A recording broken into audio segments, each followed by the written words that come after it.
Nicole, this is something that every reporter has to do. What is a pickup, and what are some of the ways in which you tell young reporters to deal with this situation and with victims? So I always say a pickup is the hardest assignment you're going to have to do, but it's a really important one. So a pickup is when someone dies tragically in the community, car accident, a murder, that type of thing, and we get a name and we approach a family to ask them if they'll talk about us. It's often a really challenging thing to do because our nature is when people are grieving, when it's private, we should leave them alone. But it's our role to go in and tell that story. They're important because, you know, if someone dies in an accident and all we can write in the paper is that a 16-year-old girl died in a car accident, you know, that's a small story and it's something people read and go, oh, that's sad, and then they move on.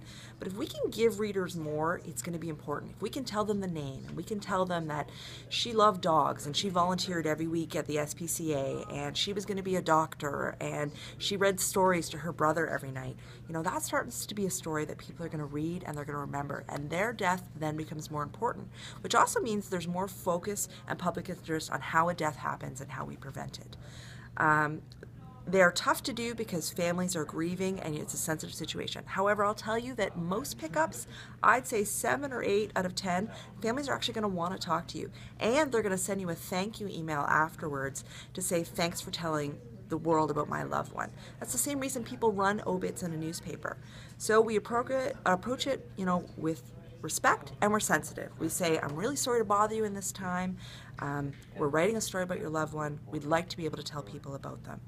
You know, they may say no. You try to gently say, I understand this is a tough time. You know, is there someone in the family you think is up for talking to us? Is there a, you know, an aunt we can talk to? Is there a friend that we can talk to? If they say no, then we start to work to the broader network and go to friends, coworkers, that type of thing. The other thing is that a pickup is important is speed, because other media are going to be doing it too. So, you know, it's tough to do and you're going to have this awful feeling in the pit of your gut, but you got to go there and you got to do it. And again, most times they're going to want to help you. Social media is a huge help to us in this type of things now.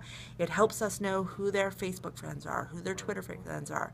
A caution though, don't just rip it from social media and put it in the paper. You got to find out if it's true. You got to verify. You don't want to just grab a photo and find out that you have the wrong Tom Jones in the paper. So, you know, it's tough to do, but it's really important.